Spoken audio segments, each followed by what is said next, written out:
About a week from now, LBC Ronda Pilipinas will roll out its cycling race in Cagayan de Oro. On Sunday, September 18, it kicks off its activities with a fun ride at the Quezon City Hall grounds where 16 participating teams and 96 riders will be introduced to the media and the public. Now, here to tell us about the fun ride are J-Bop Pagdanawon, Ramses Urgel, both team managers of Team Cebu, and Jack Yabut, director of the LBC Ronda Pilipinas Race Administration. Good morning, guys. Thank you very much for joining us here on the show. Mr. Yabut, we want to ask you first about this LBC Ronda Pilipinas race. Yes, well, it's the first inaugural race of LBC Ronda Pilipinas.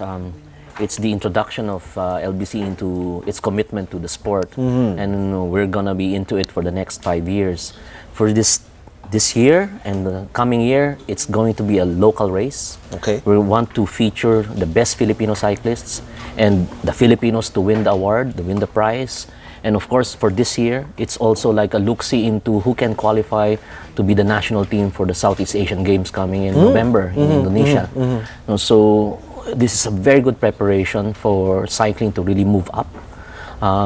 It's been around in the country for such a long time, but this time we really want to make it, move forward, really go professional, and really represent the best from all the regions, all the provinces. What makes Ronda Pilipinas unique? We have a lot of people organizing events, cycling events. Yeah. Of course, the distance that the cyclists are going to cover for this particular race is going to be really big.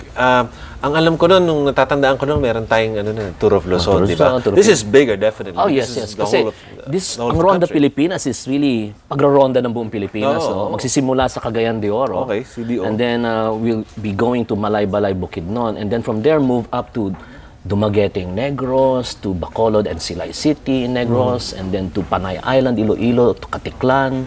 We're going to do a linis dagat, which is unprecedented in cycling events. May linis dagat pa? Na hindi lang cycling, meron rin pagtutulong sa kalikasan. Kasi, I mean, obviously, cycling is pangkalikasan, no? Pero, we want to give back also by working with the local government of Boracay and Aklan para maglinis ng dagat and then bring all the plastic na basura dun sa recycling plant ng LBC sa Batangas. Okay, J-Bop and Ramses are members of Team Cebu. Cebu. Mananalo ba ang Team Cebu dito?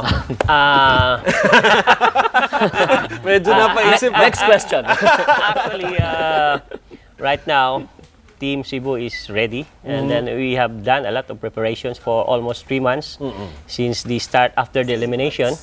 And yeah, hopefully I'm pessimistic that Optimistic. Yeah, optimistic. Yeah, we could make it probably in the top 3. Top 3. Yeah. Hindi pa top, mabigat ba kalaban? Ano ba bang mga teams ang makakaharap ng Team Cebu? There are 2 commercial teams, the 7-Eleven, which are composed of veteran cyclists, and the LPGMA. American Vinyl LPGMA. American Vinyl, yeah. They're just fresh from the Tour of Brunei last September 7. Both of them, yeah. Both of them, they participated in the Tour of Brunei. And then the other teams from Nueva Ecija, Pangasinan, but I think we can match them. Diba, paano ka nagpre-prepare para sa gantong competition? This is the whole of the Philippines. So nakaikot ka na ng buong Pilipinas ba para mag-train lang sa karerang to? Doon lang po sa Leyte lang po. Oh, sa Leyte. Sa ensayo namin. Sa tulong po ng suporta ng manager po namin, si Ramses. Nakapunta po kami sa iba-ibang lugar po, sa tulad ng Davao, niruta po namin. Oh, pati Davao? Opo. Yung nakarang buwan po, galing po Leyte hanggang Manila, binike lang po namin. Papunta dito sa laro. Opo. In test race in July, where he placed second. The team captain of Cebu placed second doon sa test race in July. Parang test challenge. Ilan na members ng team? Every team composed of 6 riders. Lahat? Lahat. J-Bop is the team captain for Cebu, and then the rest are members. How do you go about choosing the members of the team? Paano pumili? Ikaw ang team captain, so kasama ka rin sa pagpili ng mga makakasama mo, no? No, actually, LBC has set for the qualifying rounds for each team. Okay. We have a qualifying rounds, and then kung sino yung na up to 1 to up to 6, sila yung na-qualified. But sa amin, sa Cebu, we have 8 riders na qualified. Okay. But along the way, you have to discipline the riders, and we drop 2 riders, and the rest sila na ang sila na nagpapalit. Okay, aside from the advocacy side, what's in it for the teams and the cyclists who are joining this team? It's historical That is because race. for the first time we'll be offering a 1 million peso prize. Wow. You know, net of tax. Kapag-aral nga magbisikleta. Yes. 1 million peso prize for the individual champion. Individual, And okay. then a 1 million peso prize for the team champion. And then the rest of the 5.4 million to be divided and fought over by second to the 20th Okay. place. Okay. And then from the top to the 16th team. So everybody's gonna come home with prizes. And of course, the honor to possibly represent the country. Okay, but the most important thing there is that this is the first important step.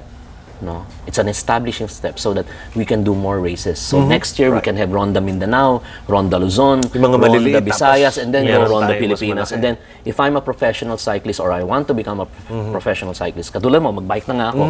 Uy, there can be a career Yes. in being an athlete. You know, you can be a newscaster, I can be an athlete. You know, and it can pay well. Okay, final. There's going to be an event on the 18th. Oh, yes, yeah. Please invite people That's there. where we're all very anxious about. No? So sa 18th on Sunday, no, at 7:30 in the morning, we will do the team presentation and launch of the Ronda Pilipinas. So all 16 teams will be introduced in their uniforms with their bicycles. And then after the short program, around 8, there'll be a fun ride with all the cycling public. Everybody's invited. There's no registration fee. The first 500 registrants, as early as 6 o'clock, you can register. You can get a souvenir T-shirt.